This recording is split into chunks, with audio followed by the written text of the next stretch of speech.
সালামু আলাইকুম। আমি কুয়েত প্রবাসী। তো সকল প্রবাসীকে জানাই আন্তরিক অভিনন্দন। যেহেতু আমাদের দেশে কিছু পতিতা এবং কিছু নষ্টা মেয়ে আমাদের প্রবাসীদেরকে নিয়ে যা শুরু করলো, তো আসলে আমরা অনেক ধৈর্য ধরছি, এখন আর ধৈর্যের বাইরে চলে যেতেছি। দিন দিন দেখতেছি যে কাল একজন পরশু আরেকজন, এভাবে আস্তে আস্তে বাড়তেছে। তো আসলে আমরা এগুলো নিয়ে যদি এখন প্রতিবাদ না করি, সামনের দিকে হয়তো আরো বাড়বে। তো আমরা সবাইকে অনুরোধ করছি যে ওই নষ্টা মেয়েদেরকে হয় ওরা লাইভে এসে আমাদের কাছে ক্ষমা চাইবে, আর নয়তো বা প্রয়োজনে আমরা সব প্রবাসী 1 সপ্তাহ কিংবা 1 মাসের জন্য সব প্রবাসী বাংলাদেশে গিয়ে ওদেরকে খুঁজে নিয়ে পরে জুতা পিটা করা হবে। তো ওই নষ্ট একটা মেয়ে কালকে বোরকার মুখোশ পরে আসছে। তো এই কুত্তার বাচ্চা, তুই মুখোশ পরে আসলি কেন? তুই আমাদের মতো খালি মুখে আস। ফন্দির বাচ্চা কোথাকার, বাইন চোদের বাচ্চা, তুই খালি মুখে আস। অদাতের বাচ্চা কোথাকার। আবার হাদিস করস তুই 40 দিন নাকি স্বামী স্ত্রী দূরে থাকলে নাকি আবার মিলামেশা করা যায় না। কুত্তার বাচ্চা কোন! আমরা আমাদের বাপ মার জন্য আমরা কষ্ট করতে আসছি প্রবাসে, আমরা নাকি আবার অন্য মেয়েদের সাথে সময় দিব? হ্যাঁ, আমাদের সেক্সের কথা বলছ আবার, বেয়াদব কোথাকার, অসভ্য কোথাকার। তোদের তো কোনো মনে হয় তুই আরেকজনের শিক্ষার কথা বলছিস। আমরা কি মূর্খ নাকি? আমরা মূর্খ প্রবাসে আসছি, আমাদেরও কিছু পড়ালেখা আছে, ঠিক আছে? আমরা মূর্খ হয়ে আসি না।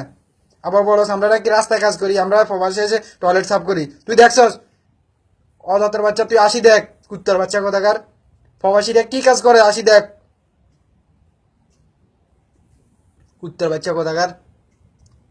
আবার বড় গলায় কথা বলছ এখানে থাকি, আবার বলস নাকি প্রবাসী বাইরে তো তোদেরকে রান্দা দেখা, ছুরি দেখা, জুতা দেখা, এটা দেখা, ওইটা দেখা। তোদেরকে কি বলবে? তো তো রাস্তার ওই যে এক প্রবাসী ভাই বলছে যে টুর্কি মাথায় নিয়ে যে গোবর টোকাস, ওইটা চেয়েও তো তোরা খারাপ। বেয়াদব কোথাকার। তোরা রাস্তা রাস্তায় আকাম কুকাম করস, এখন ওই আবার প্রবাসী ভাইদেরকে নিয়ে পড়ছস। হ্যাঁ, প্রবাসীদের তোদের কি করছে? কুত্তার বাচ্চা কোথাকার।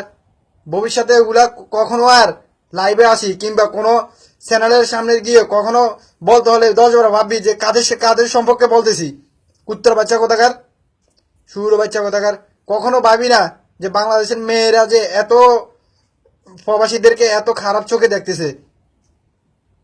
আমরা দেশের জন্য করতেছি, আমরা আমাদের পরিবারের জন্য করতেছি, ফ্যামিলির জন্য করতেছি।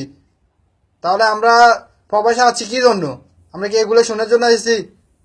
তো আমরা সব প্রবাসী চাই যে ওদের কঠোর শাস্তি হোক।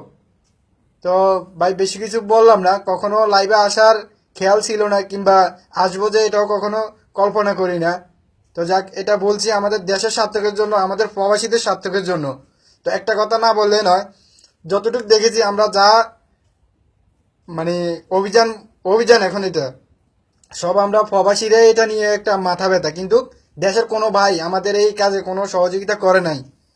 তো আমার দেশের ভাইদের কাছে অনুরোধ, ভাই বোনদের কাছে অনুরোধ, যে তারাও এদেরকে যেন কোনো একটা শাস্তির ব্যবস্থা করে দেয়, ঠিক আছে? তো ইতিমধ্যে শুনছি আমি ওই যে এমরান নামে মালয়েশিয়ার একটা ছেলে, ওইটাকে একটা বাটাম দেওয়া শেষ। তো আর মূলত চ্যানেলে যারা কথা বলছে, ইউটিউব চ্যানেলে, তারা আবার ভেবে নেবেন না যে এদেরকে ধরছি আপনারা হয়তো সেরে গেছেন, এটা কিন্তু ঠিক না। আপনাদেরটাও আসবে, কিন্তু যে আসবে তাকে শুরু করবো, আমরা ছেড়ে দেব না, এটা মনে রাখবেন কিন্তু। আর ভবিষ্যতে প্রবাসীদেরকে নিয়ে এগুলো ভাববেন না, এটাই বলছি। খবরদার, এর পরিণাম ভালো হবে না বলছি। প্রবাসীরা প্রয়োজনে 1 সপ্তাহ 1 মাসের জন্য হলেও প্রবাসী সব বাংলাদেশে গিয়ে এগুলোকে আমরা শাসন করব। সরকার যদি না পারে তাহলে আমরা প্রবাসীরা গিয়ে শাসন করব, এটাই বলে দিলাম। বেশ্যা কোথাকার, বেশ্যাদের দালাল, বেয়াদব সকল। তো ঠিক আছে ভাই, সকল প্রবাসীদের কাছে আবারও জানাই, সকল প্রবাসী ভাই আমরা একযোগ হয়ে এদের শাস্তি চাই, এটাই, আর কিছু না। তো আমাদের প্রবাসীদেরকে নিয়ে যেন কোনো খারাপ কথা, কোনো বাজে কথা না বলতে পারে, এটাই আমাদের সব প্রবাসীর ইয়ে। তো ভাই ঠিক আছে, আমার এইটুকুই কথা আপনাদের কাছে।